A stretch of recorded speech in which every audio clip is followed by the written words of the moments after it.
Hello guys! Good morning! 15 minutes pa lang ito na aking pong pawis at talagang determinasyon ay kailangan para tayo ay magkaroon ng resulta. So tuloy-tuloy lang, I'm flexing here on my timeline yung aking pong daily Zumba workout na kailangan ko po talagang makaabot ng 10,000 steps within the day. Okay, so minimum of 75 minutes to 90 minutes. Yan po ang aking daily target.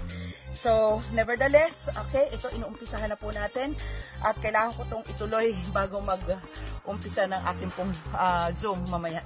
Okay guys, no? Have a blessed day to everyone. Tara, Zumba tayo, hataw tayo. God bless everyone. Thank you. Health concerns, okay? So ito po ay ginagamit ko for bago po ako mag-workout. Isang scoop po nito.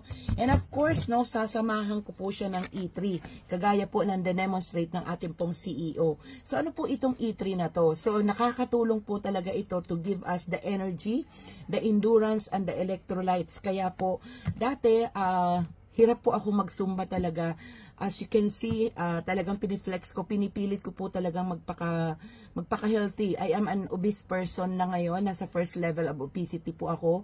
My BMI is 31.45. Grabe, no? Ang normal, ang obese range po is nasa 30 to 40. So, nasa 31.45 po ako. And I really need to lose weight like 50 pounds. At medyo mahirap po talaga yon. At yung pagsusumba, ang hirap po sa akin nun kasi talagang hinihingal po ako agad. Pero mula po nang gumamit ako ng E3 na to, nagagawa ko po yung Zumba ng 1 hour. Nagpapahinga lang po ako ng 30 minutes.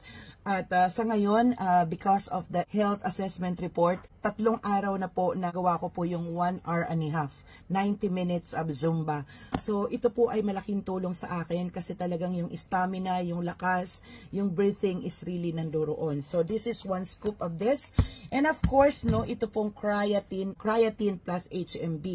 Ayan po, no, ito po nakakatulong din sa atin to improve muscle strength, okay, decrease recovery time, promote maximum endurance. And tulong din po ito and then support syempre sa weight management. So nandito ako sa losing my weight journey at ito po yung mga hacks, no, na ginagawa ko. Pag hapon po ako nag-exercise, hindi ko po na ito iniinom. So I take this pag umaga po.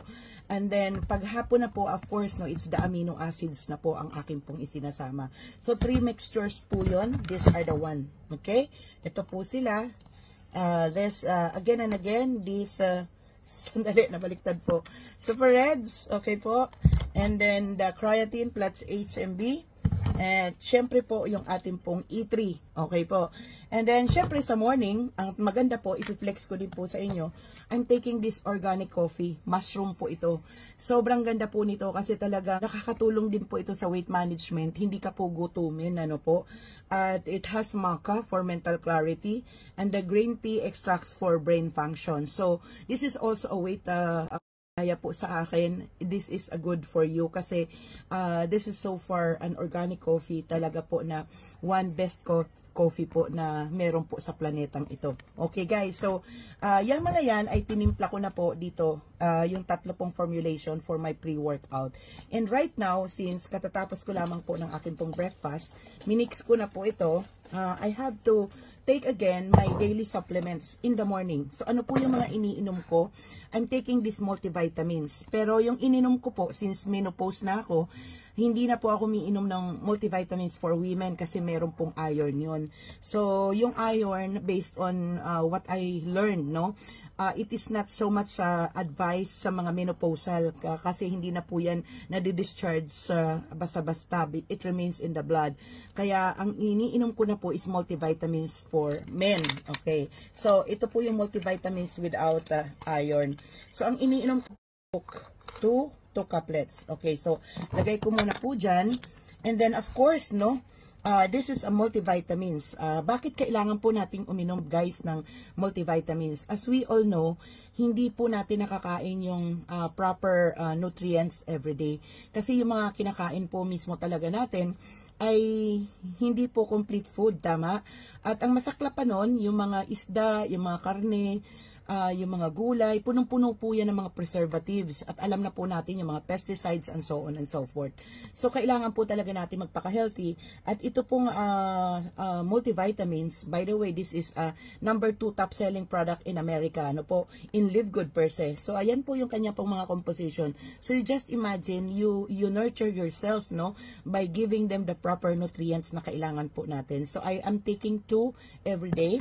And of course, no, ito pong vitamin D3K2. Gusto ko pong i-flex po sa inyo ito na ito pong vitamin D3K2 is one of the most important. Unpopular po itong vitamins, pero napaka-importante nito. So later, magvi-video po ako exclusively for this lang. Kasi ang vitamin D and 3, ito po ang talagang nagbo-boost po ng ating pong immune response. So I'm taking these 2. Ayan po, dalawa. Bantayan nyo po yung aking pong video about vitamin D3K2 at medyo mahaba-haba po ang ating usapin dito. So, dalawa po yan. I have here 2. And of course, no, yung magnesium, hindi ko to iinumin ngayon.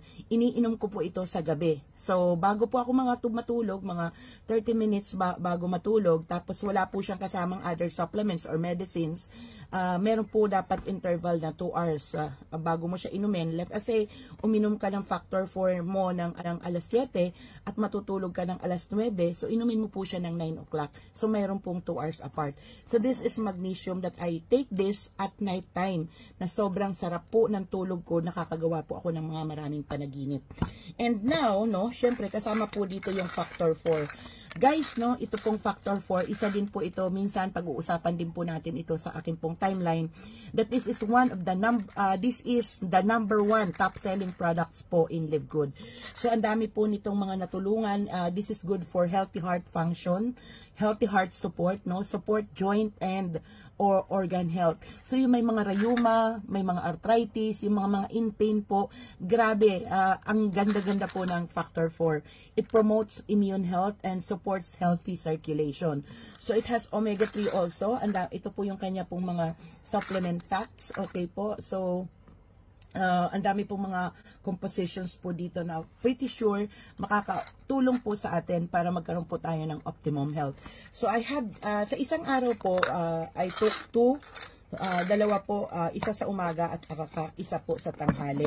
So sa ngayon, isa lang po yung akin pong iinumin. So all in all, after po ng akin pong breakfast, I took 2 multivitamins. At the good thing na gusto ko pong i-flex pala sa bawat isa, meron pong bagong funnel ang Live Good. Okay, makinig po tayo guys, no? This is a free health assessment report na marami po sa atin ay hindi natin alam kung paano po natin uumpisahan yung ating pong health journey. Okay, so ngayon, ito pong ating pong health assessment report is very, very personalized at napakagaling po ni Live Good kasi ibinigay po sa atin ito ng libre. So what you're gonna do is click the video provided in this video, in this post, no? At sagutan nyo po yun. Sagutan nyo po at after that, you will immediately get the advice coming from our director from product development, no other than our expert, no, health expert, no other than Dr. Ryan Goodkins. At sasabihin po sa inyo kung ano po yung mga deficiency nyo, ano po yung mga problema, at ngayon, at wag po tayo magtipid mulit-mulit, no. Magpaka-healthy po tayo. Once again, health is the best wealth. Okay. So, maraming salamat sa inyo guys, and God bless everyone.